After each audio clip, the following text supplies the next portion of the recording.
Peace and love, black family. This is the Prince of Pan-Africanism, Dr. Umar Johnson, International Ifa Tunde, most requested black scholar on the face of the earth. I'm coming to you live today from the Unapologetically African Library, which is my own personal library. And I'm coming to you live today because I have been looking at YouTube clippings for the past week. And I have been seeing a lot that I take issue with. When my good friend, brother Tyrese, went public with his child custody, child support situation, a lot of you thought it was funny. And then when we found out over the past 24 hours that our good brother Meek Mill from North Philadelphia, who lived right across the street from me on 18th Street, okay, that a black female judge violated his parole or probation, whatever it was, which could potentially lead to him spending 2 to 4 years in prison. When I went to YouTube, I noticed that a lot of you thought it was funny. And what really bothered me about the situation involving my brother Tyrese and my brother Meek, and I'm only using them two as symbols, okay? This conversation is not about Tyrese. This conversation is not about Meek. This conversation is about a situation that those two brothers are dealing with that affects millions of black men all across the country. Tyrese's child support situation, Tyrese's custody situation is symptomatic and symbolic of what black men go through all the time. And, you know, the fortunate thing in this, because our brother was selfless enough to reveal his hurt to the entire community, it now comes up for discussion. And we're going to have a discussion about it today. The fact that Meek Mill, okay, a world famous hip hop recording artist, was unjustifiably had his probation violated by a black female judge who comes from the same streets of North Philadelphia as we do, for 2 cases that were thrown out. The cases that brought him before the judge were thrown out. Riding a dirt bike in New York gets you 4 years in jail, but killing Trayvon Martin gets you acquitted. Killing Sandra Bland gets you acquitted. Killing Philando Castile and Tamir Rice gets you acquitted, but riding a dirt bike will get you 4 years. And you the same Negroes who will turn around and say Colin Kaepernick was disrespectful to the United States flag for taking a knee. Colin Kaepernick was disrespectful to the United States flag for taking a knee. I beg your pardon? You want me to stand for a flag that will send a man to jail for riding a dirt bike? You want me to stand for a flag that will disproportionately send black men to prison for crimes that they did not commit and then keep them in prison without a jury of their peers, ultimately sentencing many of them to life in jail and in many cases, the death penalty? So we're going to have a conversation today and you all will be able to call in. Yes, I'm not going to talk long. I want to hear from you. And the number that you're going to call, and you're not going to call it right now because I'm not going to answer the phone. The number you can call in is 8444 Dr. Umar. The number that you can call in is 8444 Dr. Umar. D-R-U-M-A-R. Again, 8444 D-R-U-M-A-R. Let's look at some statistics. Now, I want to check black men for a minute.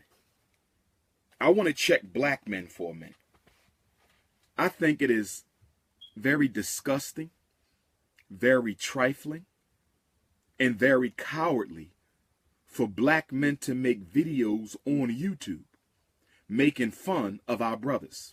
What the hell is funny about a man who cannot see his child? What the hell is funny about a man being arrested for 4 years for riding a dirt bike? In case you don't understand, Meek Mill is a father. He goes to jail. His child is separated from his or her father. You understand what I'm saying? So there's nothing funny about that. And as black men, I thought we once had a code of respect that we lived by. It's okay to constructively criticize somebody. It's okay to constructively criticize somebody, but to make fun at another black man's unfortune, I didn't see a lot of black women doing this. I saw a lot of black men doing this. You weak, simp, soft, Duncan Hines, no principle having Negroes are making YouTube video on top of YouTube video, making fun of black men who go to jail, making fun of black men who can't see their children. Let us be clear about something. Let us be absolutely clear about something. What are the two biggest issues affecting black men in America after police genocide? What are the two biggest issues affecting black men in America after police genocide? You know what those two issues are? Child support and criminal sentencing. Child support and criminal sentencing. After police genocide, child support and custody, I'll put them together, child support and custody and criminal sentencing and probation. Tyrese's situation is a symbol. It's not about Tyrese. It's not about Tyrese. It's about what Tyrese's situation symbolizes. The millions of black men who are being forced to pay high amounts of child support or amounts of child support that they cannot afford to pay.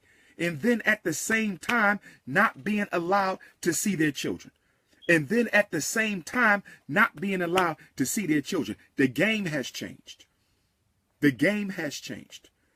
For those of you who are in the child support game, you know that approximately 10 to 15 years ago, many states rewrote the child support law and they separated custody from child support. For those brothers who pay child support, you know what I'm talking about. In the 80s, if a woman didn't let you see your child, she didn't get no money. If a woman didn't let you see your child, she didn't get no money. So guess what they did in the 90s with the Bill Clinton crime bill? Although this was not officially a part of the crime bill, unofficially it was. I'm going to say it again. Although child support was not officially a part of the 1994 Bill Clinton crime bill, unofficially it was. These things didn't happen together by coincidence. But they didn't want to make it obvious that they were going to criminalize black men under the banner of child support. They didn't want to make it obvious that they were going to start criminalizing black men under the banner of child support. So they simply changed the laws, but didn't include it in the 1994 Bill Clinton crime bill. That's when the game then changed. So Tyrese represents that. Our brother represents that. He's a symbol because he's successful. And we love our brother. He's a symbol of what can happen. And by it happening to him, it shows that no matter how educated you are, no matter how successful you are, the racism in the child support criminal industrial complex is just as intense as it is in the traditional criminal and industrial complex. And then Meek Mill, so Tyrese symbolizes the child support custody issue that black men are dealing with. And Tyrese symbolizes, okay? Tyrese symbolizes the child support and custody issue that black men are dealing with. And Meek Mill symbolizes the unfair sentencing and parole and probation laws that black men have to deal with. Meek Mill symbolizes the unfair sentencing and probation and parole violations that black men have to live with. Now, some of you weak simp Negroes making videos about Meek are talking about how he contributed to his own probation being violated. He contributed to it, right? See, this is when we like blaming the victim. He contributed to it, okay? So since you believe Meek Mill is back in jail because he was irresponsible, for those of you coons who believe Meek Mill is back in jail because he was irresponsible, let me ask you a question. Let's do a quick bait and switch. Let me ask you a question. let's say that Eminem or Justin Bieber, let's say Eminem or Justin Bieber violates their parole or probation. They go out of town to another city. They ride a dirt bike. They get into a scuffle at the airport with some aggressive fans, and I don't know what happened one way or the other, okay? Or they were caught in another city without permission. Justin Bieber, Eminem, riding dirt bikes in another city, got a little scuffle at the airport, was found in another city, you shouldn't have been there. Do you think if Eminem went to court yesterday for those offenses, which were thrown out for a probation term that is almost served? Meat case go back to 0809. My brother is almost done. Contrary to what you coons want to put out in the world of social network where information is never validated, the brother has largely kept his nose clean. His parole is almost over. His probation is almost over. He's almost done the 10 years. So contrary to what you're putting out there, although the brother is not perfect, none of us are, he almost completed the entire term. Do you think if that was Eminem, would the black female judge have sent Eminem to jail for 2 to 4 years for riding a dirt bike in New York City? That's the question. That's the question. If Justin Bieber violated his parole by riding a dirt bike and having an airport scuffle and being in a city without permission of the probation officer, do you think a black female judge would have sent Justin Bieber to prison? I think we all know the answer is no. I think we all know the answer is no.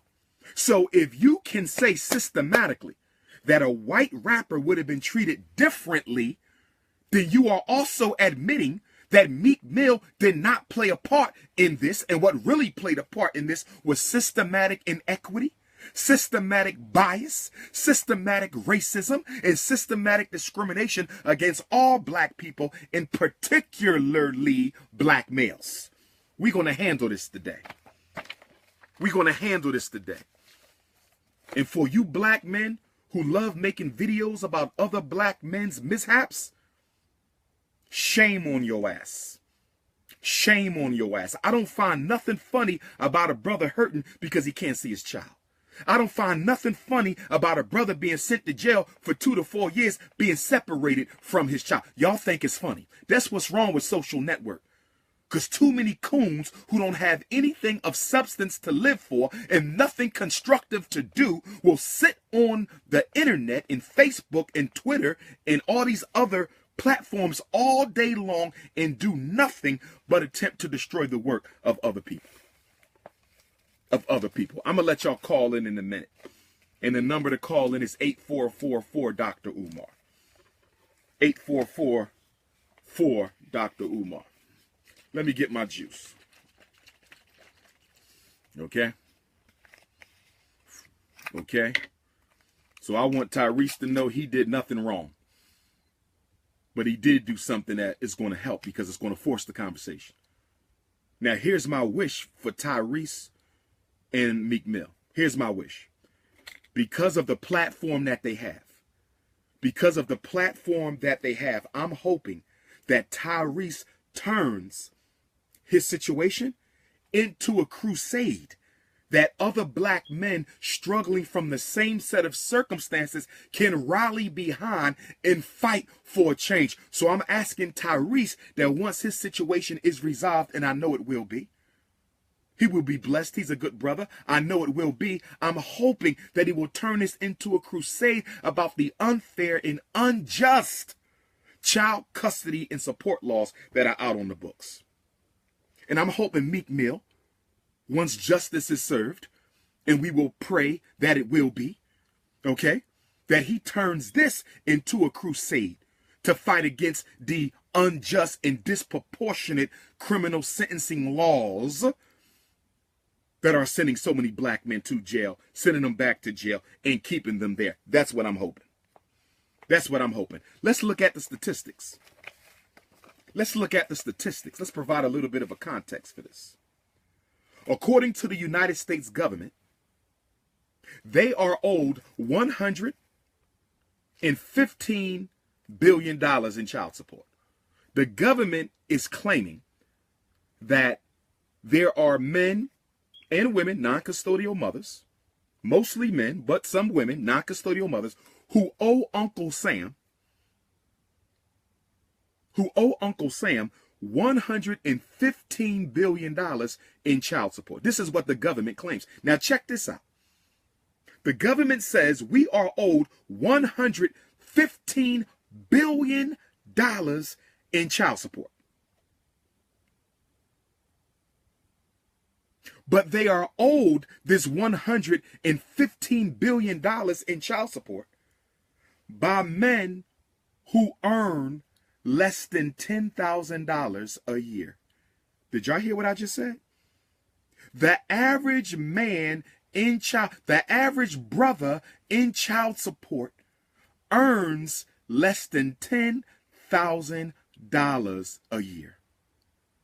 What in the hell is a black man with a felony who can't find a job even though he wants one? What in the hell is a black man with a felony trying to find a job but can't find one? What is he in child support court for? And for my beautiful black sisters, the reason I subtitled today's conversation, because it's going to be a conversation, but the reason I subtitled today's conversation are black women. White supremacy's secret weapon against black men. Are black women white supremacy's secret weapon against black men? Are black women white supremacy's secret weapon against black men? And I know this ain't all sisters. Most of my sisters are decent sisters. I love all y'all. But when we look at these symbolic cases of Reese and Meek, in Reese's case, it's a black mother keeping him from his child. In Meek Mill's case, a black female judge violated him back to jail. So we have to talk about this. We're not saying all black women, but we got to talk about this. Because increasingly, when I visit America's university campuses to speak to our youth, and I'll be speaking at 2 campuses next week, increasingly, black men are afraid to trust sisters because the white man has empowered them to crush the lives and careers of black males if they so choose. It ain't all black women. Just like all black men ain't bad. But we got to have the conversation. We got to have the conversation because there's so many black men out here and the population is growing, and I don't agree with them at all. Because you know my position. A black man needs to be with a black woman. But so many brothers are saying, Doc, we hear you. But look at what my baby mom did to me. Doc, we hear you. But look at what my ex-wife did to me. Doc, we hear you. But look at what my black judge did to me. So let's keep on going. Let's keep on going. So the government says it is owed $115 billion in child support. But it is owed this money by men who earn less than $10,000 a year. Let's keep on going. According to government statistics, as of New Year's Eve 2016, which is December 31st of 2015, as of December 31st of 2015, there were 1.5 million people in federal prison. 1.5 million people in federal prison, and 50% of them had children under 18 years old. 50%. So if 50% of the people in prison have children under 18, that means there's a lot of child support cases. There's a lot of child support cases that are finding their way into the prison. And what I find to be so criminally unfair about the child support law, what I find to be so criminally unfair about the child support law is the fact that when you go to jail, whether it was for child support or not, you have cases that are child support related and you have cases that are not child support related. But regardless of why you are in jail, when you go to jail, a black man's child support continues to add up. You got to do 10 years in prison. Guess what? Your child support continues to add up. And then after you get out of jail, you have to keep on paying for the child support after you get out of jail. How unfair is that? I got to do 10 years for breaking a law that I didn't even break. The only reason why I'm in jail is because I couldn't afford a good enough lawyer. So I had to settle for a public pretender. And the public pretender said, I know this probably wasn't your drugs. I know these probably wasn't your guns. But the prosecutor is telling me to tell you that if you do not take a guilty plea, even though you are innocent, if you do not take a guilty plea, even though you are innocent, okay, and if you plead guilty, we're going to give you 2 years. You never get a job again. You ain't getting accepted to no colleges. You ain't getting no financial aid. In some places, you won't be able to vote. You'll never be allowed to legally own a gun again. But we're going to give you a plea of 2 years. And if you take this plea, you'll be home in 24 months. And you say, but I'm innocent. Those were not my guns. The white police officer planted the guns on me. And then the prosecutor tells your public pretender, who's probably his brother-in-law, the prosecutor tells your public pretender, who's probably his brother-in-law, that if he don't take the plea, if you don't take the plea, you're going to jail for 20 years. Now, come on. Come on. If Dr. Umar Johnson gets a gun put on me, and I don't have no previous record of incarceration, if I get a gun, somebody plants a gun on me, and the prosecutor tells my lawyer, we'll give Dr. Umar 2 years if he pleads guilty, he'll never be a certified school psychologist again. That Frederick Douglass Marcus Garvey Academy, kiss that goodbye. He'll never ever be a principal again. He'll never ever be a therapist again. Owning the school, he can forget that, but he can be home in 2 years. But if he don't take the plea, he going down for 20 years because of how many guns we caught in the trunk. Guess what Umar Johnson gonna have to think about? 20 years?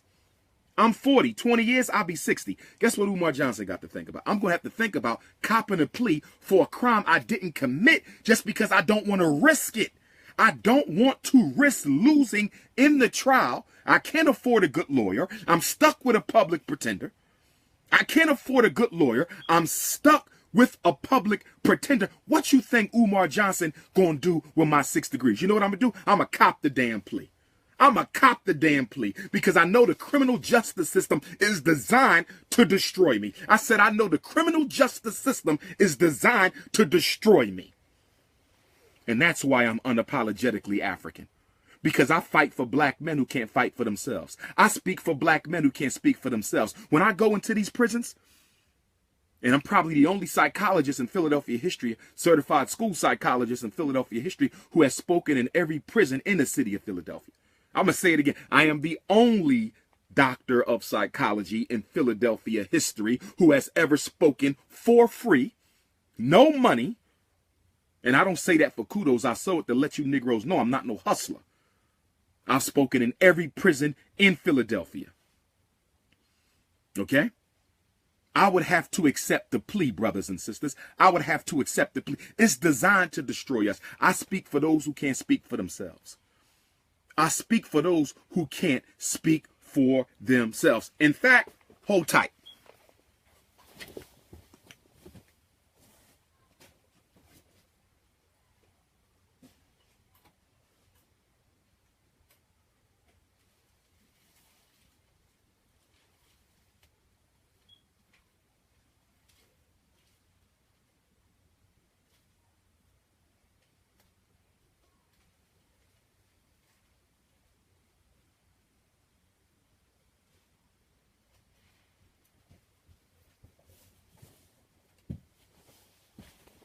And see, I got a whole bunch of these prison mail, brothers and sisters locked up behind bars who write to me on a regular basis. And I want to apologize to them brothers and sisters behind bars because Dr. Umar Johnson is so busy keeping our kids from going into jail.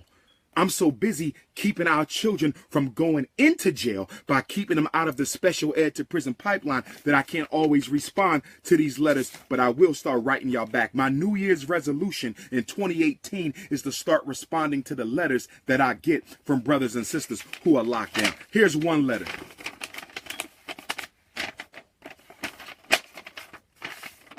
Okay? Dr. Umar. And this is coming from a brother who's locked down in Lincoln, Nebraska. This letter is coming from a brother who's locked down in Lincoln, Nebraska. Brother Umar, you have been such a motivating factor in my path of change. I conduct myself in a manner now that those in my past wouldn't know who I am now. I was privileged to hear you speak in Omaha, Nebraska on 24th and Lake. I've been avoiding some legal issues, but as you can see, I've come to face them now. These Europeans play a dirty game, though they make up rules as they go to keep their foot on your neck. Let me repeat what my brother said. Shout out to Omaha, Nebraska, hometown of Malcolm X. I will see you in Black History Month. Shout out to Omaha, Nebraska, hometown of Malcolm X. God willing, the Prince will see you in Black History Month. He said, these Europeans play a dirty game. They make up rules as they go to keep their foot on your neck. In open court, the judge practices color of law, which is a federal felony. I'm not used to maintaining my composure when things don't go in my favor, but I'm doing it, Dr. Umar. I've been on some kind of lockdown for 96 hours. I've been on lockdown for 96 hours. I'm telling you what our brothers and sisters are going through. I'm reading it right here. Support mail to Dr. Umar from across the world. I am not a hotepper. I am a freedom fighter. I am not an intellectual masturbator. I am a freedom fighter. Do not confuse me with conscious community con artists. Do not confuse me. I am a worker bee. I am a worker bee. Let's keep on going. I've been on some kind of lockdown for 96 hours without the ability to physically exercise in the yard or visit the law library. I've yet to even been able to clean my cell or send clothes to the laundry. Y'all hear that? They don't even let our brother wash his behind. They don't even let him wash his clothes. Can't even exercise. Can't even go for a walk. We cannot forget those we cannot see. Out of sight should never be out of mind. Out of sight should never be out of mind. I'm not able to clean my cell or send clothes to the laundry. No worries, though. I'm going to keep my mind focused and keep mental note of the cruel and unusual punishment being handed out by these so-called authority figures. If at all possible, my brother, could you maybe send a brochure of knowledge, which is my food, and I have become a glutton for knowledge. Any knowledge that you would recommend that is good, I have yet to hear from you yet, Dr. Umar. Please write me back. The African currency is so deep, the information you shared.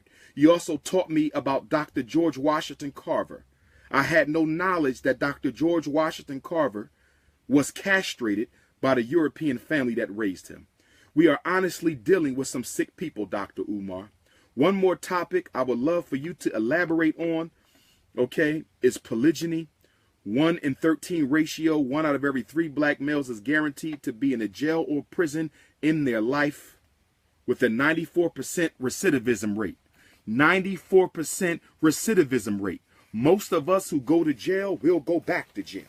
Most of us who go to jail will go back to jail. Most of us who go to jail will go back to jail because the system is not colorblind. The system is not colorblind. The system is designed to destroy you. I think we need to save and protect our race by dating our own. I think we need to save and protect our race by dating our own. Can't wait to get a response from your direction. A revolution in my life. This is real. I'm not going to call the brother's name. That's confidential. I got boxes of these. I got boxes of these. So I'm going to have to start writing the brothers and sisters back who are behind bars.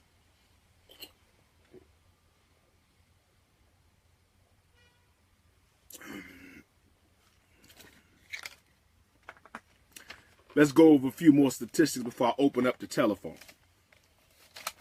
Okay.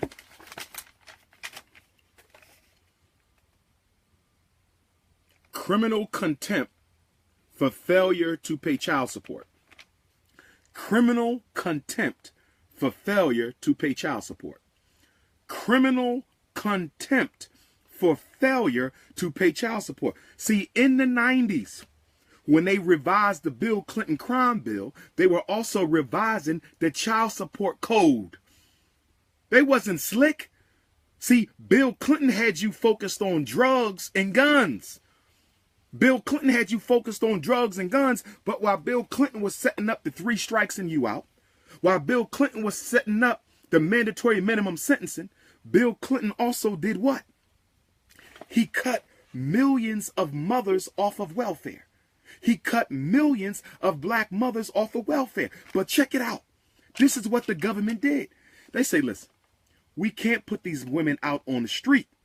We got to do something, but we don't want to give them no more money. So they said, we're going to revamp the child support law. We're going to revamp the child support law. What we're going to do, we're going to separate custody from support. If these black mothers don't want to let the father see their child, we don't care. If these black mothers don't want to let the father see their children, we don't care. If these black mothers don't want to let the child see their fathers, we don't care. This is what the government said. Separate. Because as long as you keep child support with custody, a lot of men won't have to pay because some of these trifling sisters, some of them, most sisters are not, the few that are, okay, are not going to let them see their kids, which means he won't have to pay. So what we got to do is we're going to separate child support from custody.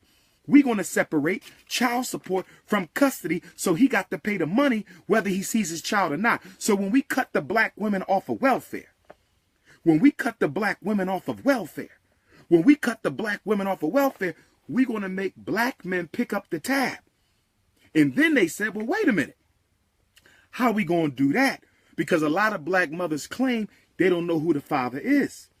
So the government said they know who the father is. They just doing that to protect their baby daddy. So what you're going to do is you're going to tell the single black mom that if you don't come in here with a social security number or a name and an address, if you don't come in here with a social security number or a name and an address, if you don't come back with a social security number or a name or an address, you ain't getting no welfare check. You ain't getting no food stamps. You ain't getting no access card. You ain't getting no Section 8. And you might not get no WIC.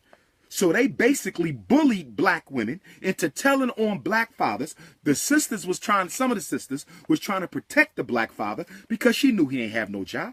She knew that man couldn't protect. I'm talking about the good sisters right now. The good sister said, I'm not going to tell the white man on the father of my child because the father of my child wants to do better. The father of my child is trying to do better, and I am not going to turn him into the white man. But the white man told her, if you don't turn him in, you ain't getting no support.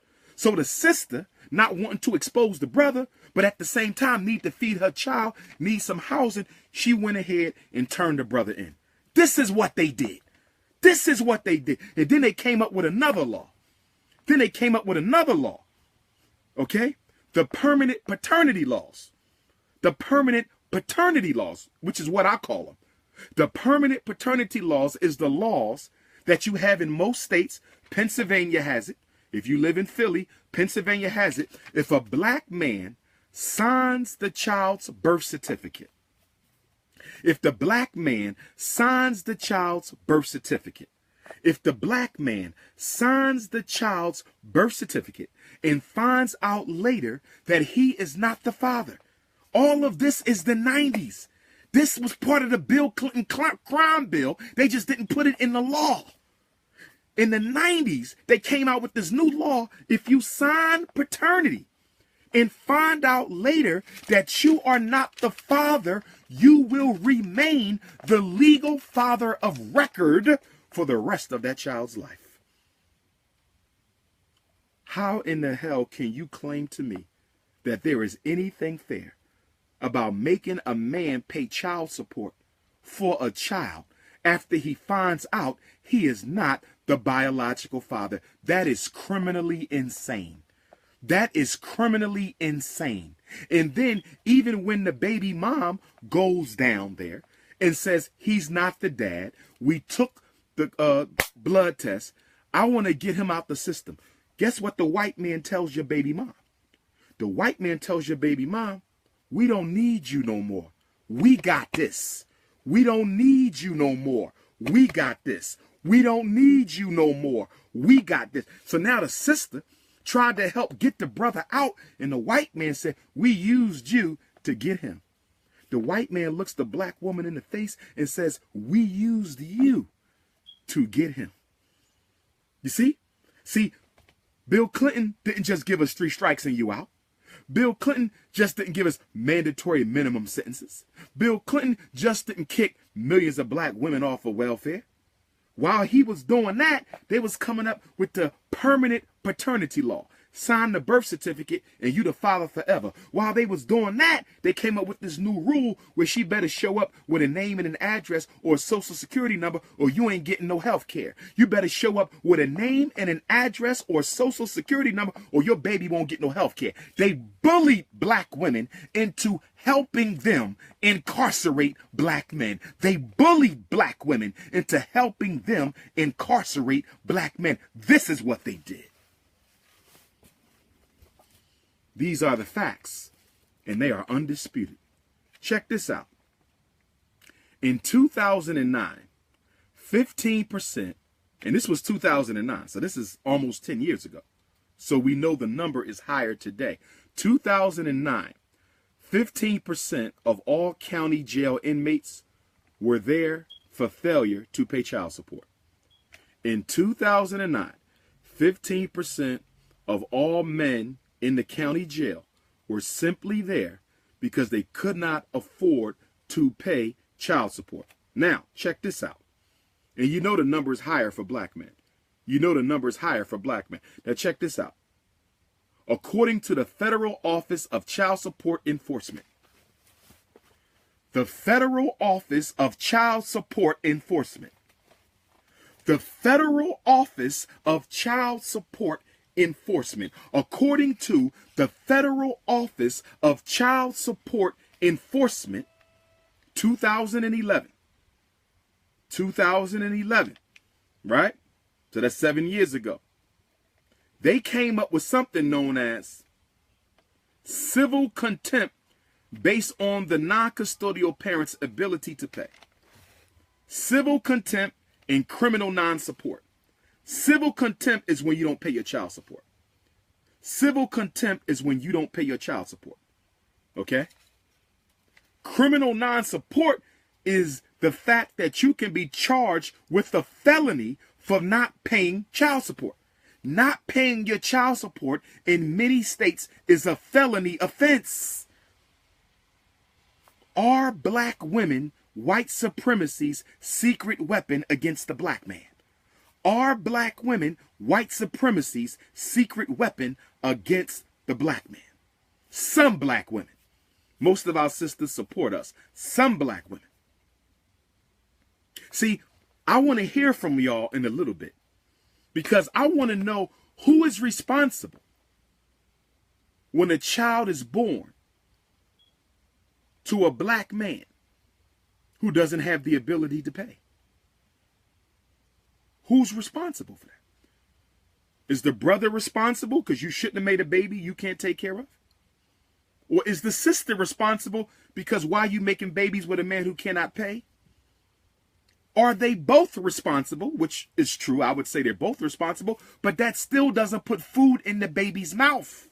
That still don't put a roof over the baby's head. If we don't want black men in child support, what is the black community going to do to pick up the slack? Because, see, we want to keep talking about black men, but we don't want to talk about the black church. We keep talking about black men, but we don't want to talk about the black church. We keep talking about black men, but we don't want to talk about the black church that got all this money and don't put no black men to work.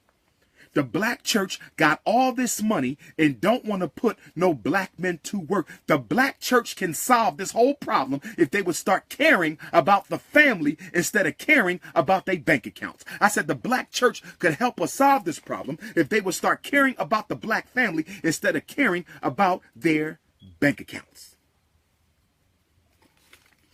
The Federal Office of Child Support Enforcement. Let's keep on going. There's a Supreme Court case that brothers need to know about. There's a Supreme Court case that brothers need to know about. And that case is Turner versus Rogers, 2011. It says that if a black man is in jail, and he has a child support order, I want my brothers to listen up. Listen up, black men. Listen up, black men. If you go to jail and you have a child support order, the courts cannot treat the fact that you are in jail as voluntary unemployment.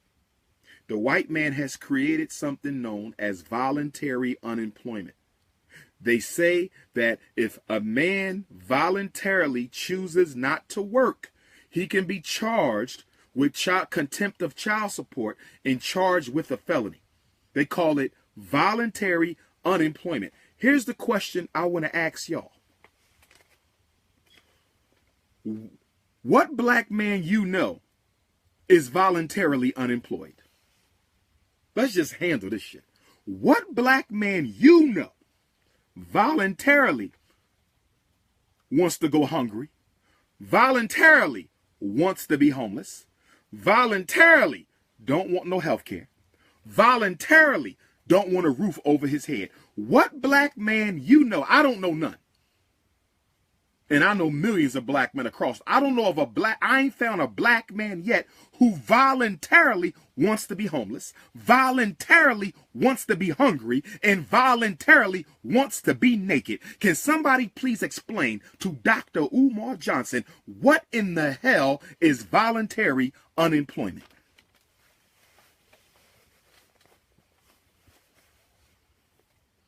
What in the hell is voluntary unemployment? See, these words, they love making up words. They love making up words to confuse black people. Reverse racism. What in the hell is reverse racism? In order for reverse racism to exist, that means the black man and woman have to be able to invade the institutions that white people control, take them over, okay, and then reverse the system of disproportionality, bias, discrimination, and racism. We have to invade the criminal justice system. We have to invade the medical system. We have to invade the economic system. We have to invade the legal system. We have to invade the political system. We have to invade the media system. We have to take it over, and then we have to flip the roles so that we are in control, and now we can systematically oppress white folk. Can anybody give me an example of true reverse racism anywhere in the United States? Can anybody give me an example of true reverse racism? I'll give you $1 million if you can show me a true case of reverse racism. Show me somewhere in America where black folks invaded the institution, took it over, and now systematically oppress white folks. Do you know of one? Do you know of one? See, this is why we have to expose and destroy. We have to expose and destroy false concepts that are put forth into the universe by white supremacy to try to make the victims of the system look like the perpetrators of the system. We have to expose and destroy. Now, let's keep on going. So, brothers, remember that. According to the Supreme Court case, Turner versus Rogers 2011, they cannot treat an incarcerated black man as a case of voluntary unemployment. While you are in jail, black man, you need to know this. While you are in jail, black man, Make sure your lawyer, your public pretender, has your child support case modified. You have a right to have your child support modified while you are in prison. It must drop. It must drop to almost next to nothing because you are incarcerated without the ability to pay. You don't even make minimum wage in prison because a prisoner is the slave of the state by definition. The prisoner is the slave of the state by definition. So make sure your lawyer or your public pretender gets your child support case modified. Too often when brothers go to jail, we focus on getting out of jail. And you should. We focus on getting out of jail, and you should, but you also need to focus on your child support case. Don't keep letting that child support run. You're going to be down for 5 years. You're going to be down for 10 years. You're going to be down for 15 years. You don't want to come back and owe $250,000 that you cannot pay off. Make sure you get your child support case modified while you are in custody. Facts. Facts. Facts. Let's keep on going. Failure to pay child support cannot be charged if it can be proven that the father cannot pay. Did y'all hear that, brothers? This is the Supreme Court case. Look it up. Turner versus Rogers 2011. The United States Supreme Court say you cannot charge him with criminal contempt of child support if he cannot pay. So, brothers, we got to organize. This is why I'm hoping Tyrese gets behind this. He don't have a problem paying his child support. I want to be clear about that. But I want him to get behind this for the brothers who are not as blessed as he. Because the Supreme Court has already said that if a man can't pay, he cannot be charged with criminal contempt. So if a man cannot be charged with criminal contempt for failure to pay, why are so many black men going to jail for failure to pay when they can't? When the Supreme Court overturned that 7 years ago, we must fight for the law. We must fight to use the law to protect us. Voluntary unemployment. Ain't no such thing as no voluntarily unemployed black man. You got the Latinos over here, illegal immigrants over here. You got everybody in America taking the jobs that should be going to black folks. I ain't got nothing against the Mexicans, but they import the Mexicans to take the jobs from black folks. Y'all do this on purpose. Y'all cloud the economic reality with aliens and immigrants. Y'all cloud the economic reality with aliens and immigrants to prevent black men from getting gainful employment. Not employment, gainfully employed. Gainfully employed means the fact that you have a job, you can gain some food, you can gain a home, you can gain some clothing, you can gain control over your child support. We need black men to be gainfully employed, but you don't want to gainfully employ us, so you bring in low-wage earning immigrants. You bring in low-wage earning immigrants. You bring in low-wage earning immigrants to make sure that black men can't even make a penny an hour. And y'all talk about stand for the pledge. Stand for the national anthem. You Negroes done lost your mind. You Negroes done lost your mind. Only 46% of incarcerated parents have a high school diploma. Only 46% of incarcerated parents have a high school diploma. The child support enforcement system increased the number of black mothers who receive child support. Listen to this statistic. I want to show you how the Bill Clinton crime bill used child support to help swell up the jails. Check this out. From 1990 to 2002. From 1990 to 2002, 12 years. Stay with me. From 1990 to 2002, the number of black mothers receiving child support went from 30% to 50%. From 1990 to 2002, the number of black mothers receiving child support went from 30% to 50%. You want to know why? In the 80s, they started laying black men off. If there's no romance, there's no finance. If there's no romance, there's no finance. If there's no romance, there's no finance. So the black man's inability to pay led him to leave his woman out of shame, and led many black women to kick their men out of the house for disdain. So they started unemploying black men in the 80s, leading to the destabilization of the black family. Okay? And then with the black man out the house, the black woman needs money to take care of the kids. She's also angry that the black man can't do for her what the white man can do for the white woman, so she takes him to child support court. She takes him to child support court. There is a direct relationship between unemployment and child support. A black man who can't find work can't pay. If you can't find work, you can't pay. If you can't find work, you can't pay. And what bothers me is we still going to the same people. We going to the same people that incarcerated our ancestors against their will. We going to the same courts that used to hang black people. We going to the same courts that dehumanized black people. We going to the same courts that castrated black people. We going to the same courts that made it illegal for black people to learn. We going to the same courts that cursed us to free us.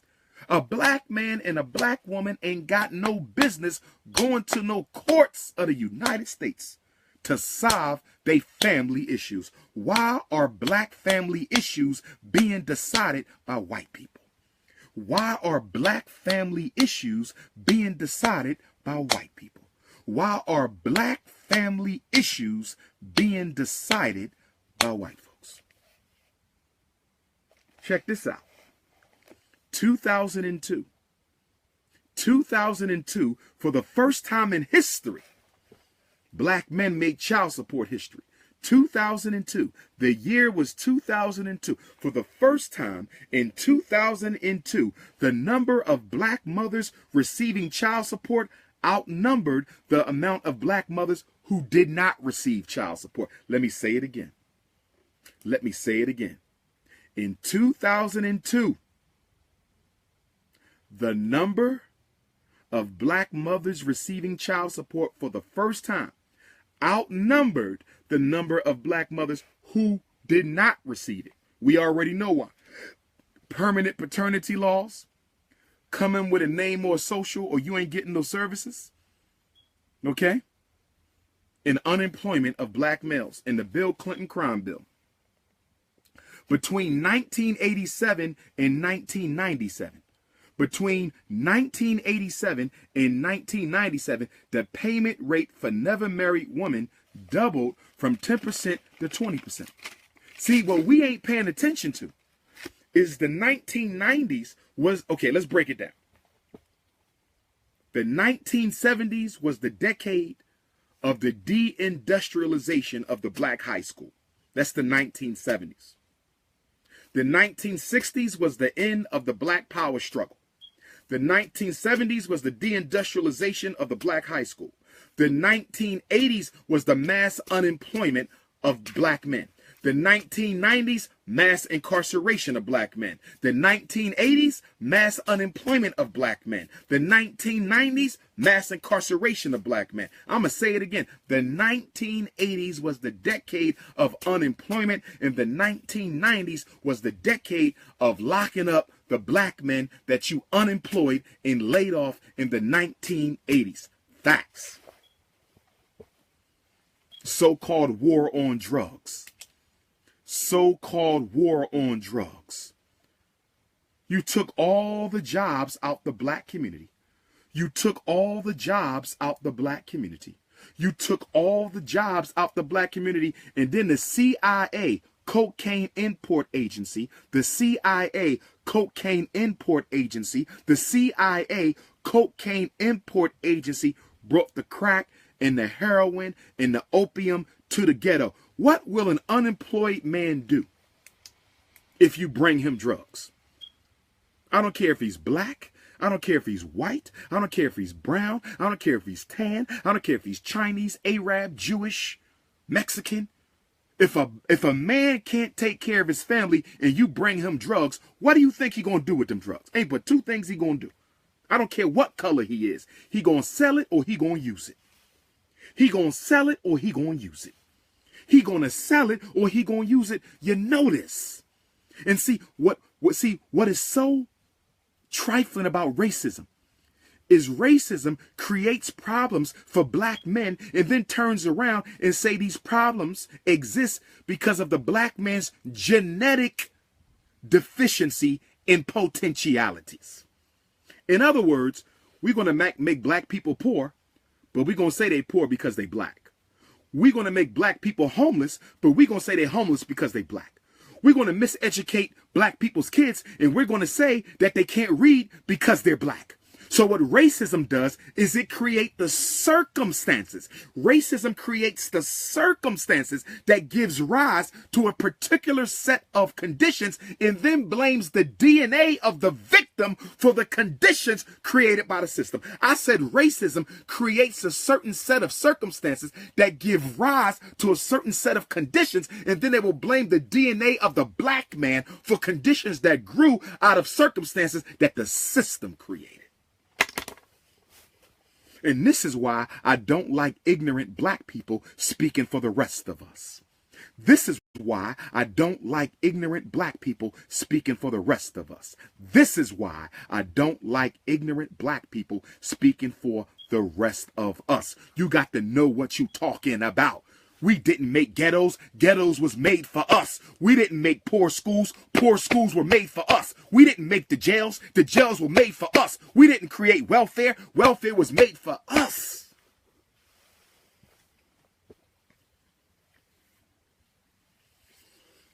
Let me calm down. I'm getting hype up in here, catching that African Holy Ghost.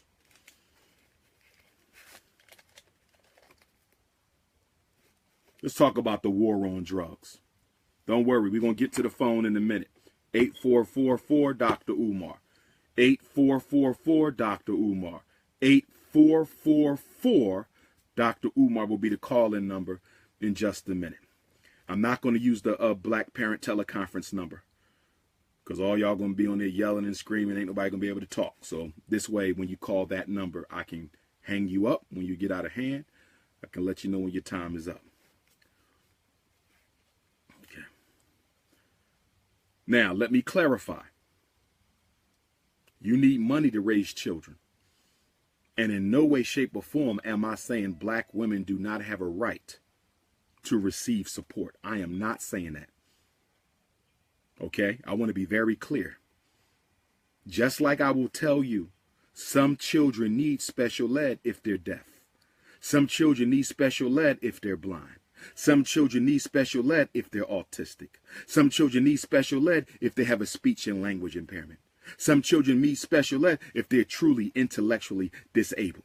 I'm not talking about them. I'm talking about who? So-called ADHD, so-called conduct disorder, so-called emotional disturbance, so-called mild mental retardation, so-called reading disability, so-called math disability. And when I talk about child support to my beautiful black sisters, and when I talk about child support to my beautiful black sisters, I'm not saying y'all don't have a right to receive support. I'm not saying you don't have a right to ask the courts if the man won't help you out. I'm saying that it is disingenuous.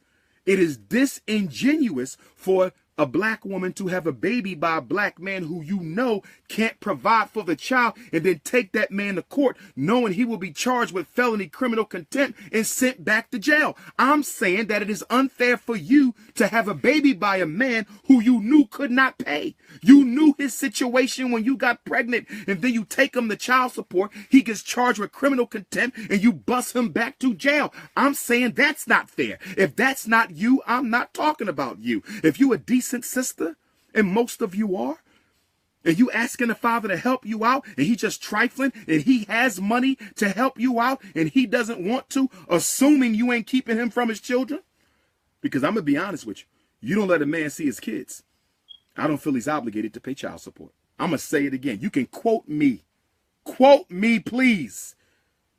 If you deny a man his children, if you woman enough to keep him from his children, If you are woman enough to keep a man from his children, then be woman enough to raise him without his money. But don't demand money and then not let a man see his children. That is trifling.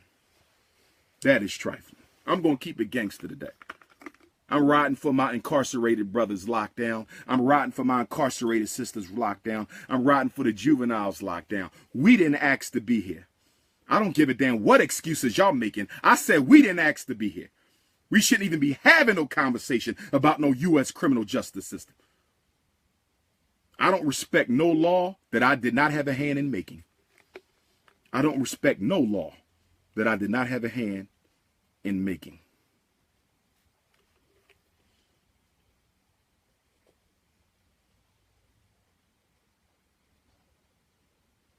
It's raining outside. That's always a sign of good luck. Okay. We're going to talk about that once we open up the phone lines. Because there's a lot of women out there who don't let their father see the children. Ain't that right? A lot of y'all. Conscious community sisters too. So, war on drugs. 14% of drug users were black, according to federal statistics. 14% of drug users are black. 37% of the people arrested for drug use are black. If we are only 14% of the users, how can we be nearly half of those arrested? Crime is painted with a black brush, and innocence is painted with a white brush. Crime is painted with a black brush, and innocence is painted with a white brush. Sister Keisha said child support and custody, two different issues. Not to me, Sister Keisha. It ain't different. If you got a right to receive money, a man got a right to receive his child. If you got a right to receive money, a man got a right to receive his child. See, we got to ask ourselves, are we going to act like black people or are we going to act like white folks? Because I believe in justice. What do you believe in? I believe in justice. I believe if you want a man to pay for his kids, he should have a right to see his baby. That's justice. Justice is balance. Justice is fair. I want justice. I don't want the woman getting over on the man. I don't want the man getting over on the woman. Why can't we have justice? What's with this lopsided, one side, win all or lose all? Where do we get this from? That's not us. Where do we get this lopsided thing where the man should dominate the woman should dominate? No. How about justice? You know why we don't talk about justice? The reason we don't want no justice is because we don't care about each other. That's why we don't care about justice. See, justice only exists among people who care about each other. When you don't care about each other, you don't care about no justice. You want to take his money, not let him see his children. Fellas want to see the kids, don't want to pay child support. How about he pays child support and he see his kids? Justice. African people, we're about justice. We're not about getting over. We're not about revenge.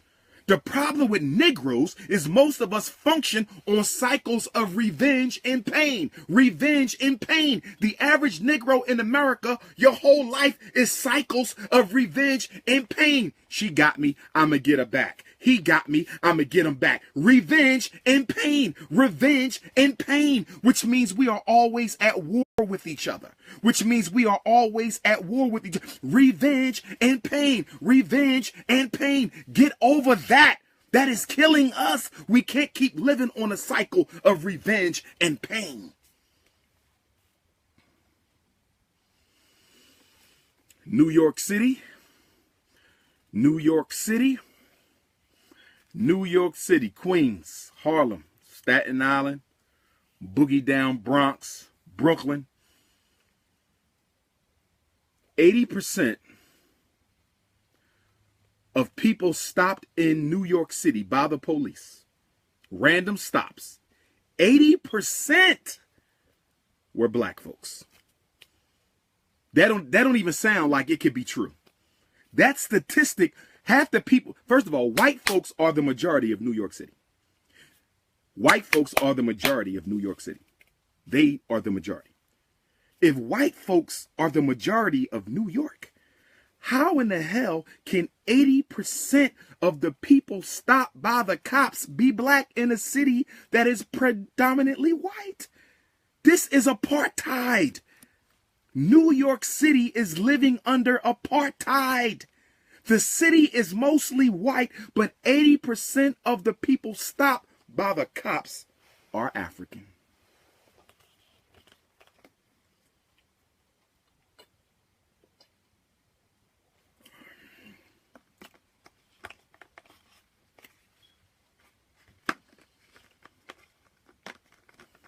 Check this out.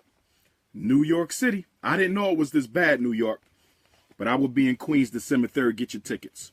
The Prince of Pan-Africanism will be in Queens December 3rd. Sunday, December 3rd. The Prince of Pan-Africanism will be in Queens. Pre-Kwanzaa Power Lecture. And we're going to talk about this. We're going to talk about this. I'm going to go into child support, custody, criminal incarceration, and plea bargain. Child support, custody, criminal incarceration, and plea bargain. Okay. Check this out.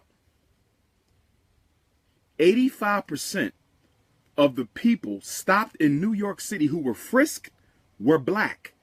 They only frisked 8% of the white folks they stopped. Did y'all hear that? Only 8% of the white folks stopped in New York by the cops were frisked. 8. But 85% of the black folks stopped in New York City were frisked by the cops. New York City is under apartheid. New York City is under apartheid.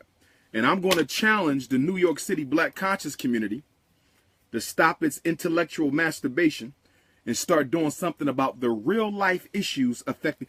Let me say this to my conscious brothers and sisters. We are not making a difference. Let me say it again. We are not making a difference. Let me say it again. We are not making, I know you think you are, but you're not. You're giving people information, knowledge, details, history, but until you organize and build institutions, until you organize and build institutions, until you organize and build institutions, I don't care how much lectures you do, how many documentaries you do, how many radio shows you do, how many Kwanzaa events you do, how many summer shea butter festivals you do, until you begin to organize and build institutions, you are not relevant to black people.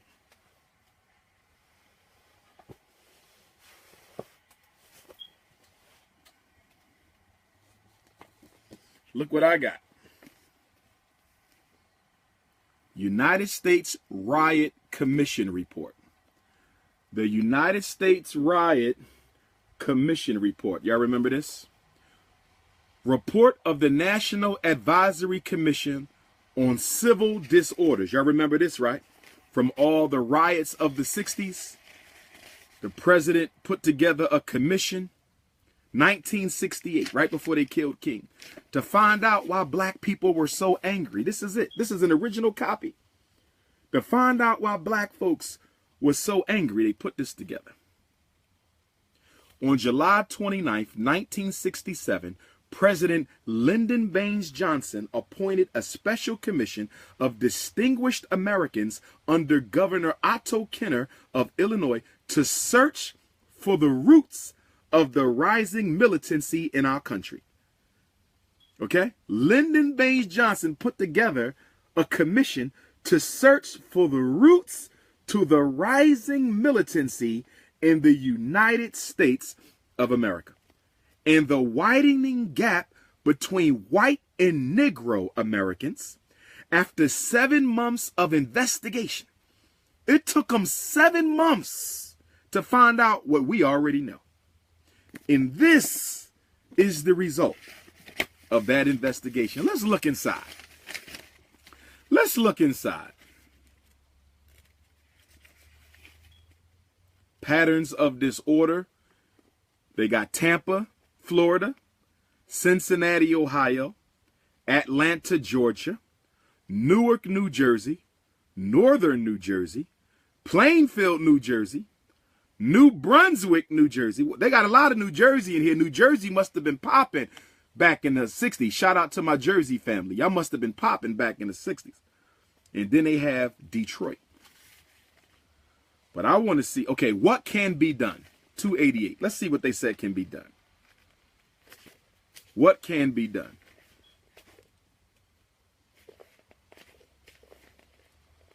Effective, listen to this. We need effective communication between ghetto residents and local government.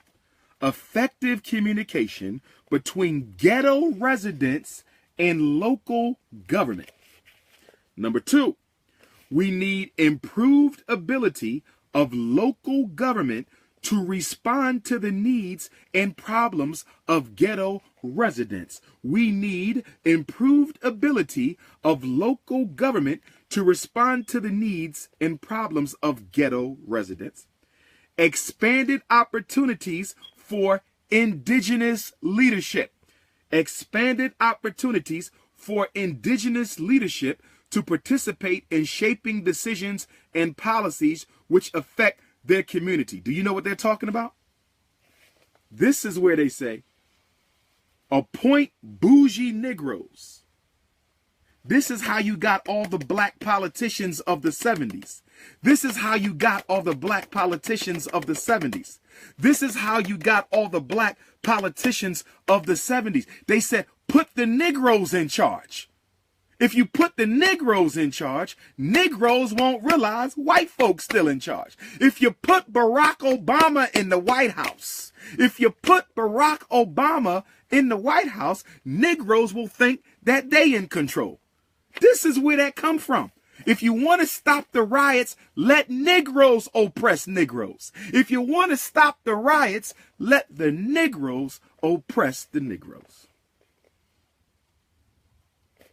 It's all here. That's why I have the Unapologetically African Library. Once the school is open, you'll be able to come in. Because I got rare books. I got books that ain't even in print no more. This ain't in print no more. You don't find this. Okay? I got all types of stuff that you won't find anymore. Okay? But y'all will have access to that once we open up the library soon as we find a school. Okay? Now, since 1970, check this out. Since 1970, this is government statistic. Since 1970, the number of drug arrests went from 320,000 to 1.6 million today. Did y'all hear that? Drug arrests in America. Drug arrests in America went from 320,000 in 1970 to 1.6 million today. How do you go from 320,000 drug arrests in 1970 to almost 2 million today? They deliberately targeted black men for unemployment, drug abuse and sales, mass incarceration as a pretext to extermination. Government statistics. Black people are arrested 11 times more than white folks for the same crimes. Black people are more likely to wait in prison longer before they see the judge. Black people are more likely to be plea bargained, and those plea bargains are a sham. And in New York City, black people living in New York City are 33% more likely. Black people in New York City spend 33% more time in prison than white folks for the same crimes. 80% of people in the criminal justice system, 80% of black folks in the criminal justice system don't have access to a lawyer. They are dependent on the public pretender. 80% of black folks in the criminal justice system have to depend on the public defender. Did y'all hear that, brothers and sisters? 80%. 80%. Now, With that being said, I want to talk about the gangster rappers. I want to talk about the gangster rappers for a minute. All you cooning ass rappers who go around teaching our kids that selling drugs is cool. Using drugs is cool. Killing other black men is cool. This is what you sell to our children in your white-owned music. I think that the gangster rappers should be required by the black community. I think the gangster rappers should be required by the black community to contribute to a liberation fund to help get black men and women out of jail. To help get black men and women out of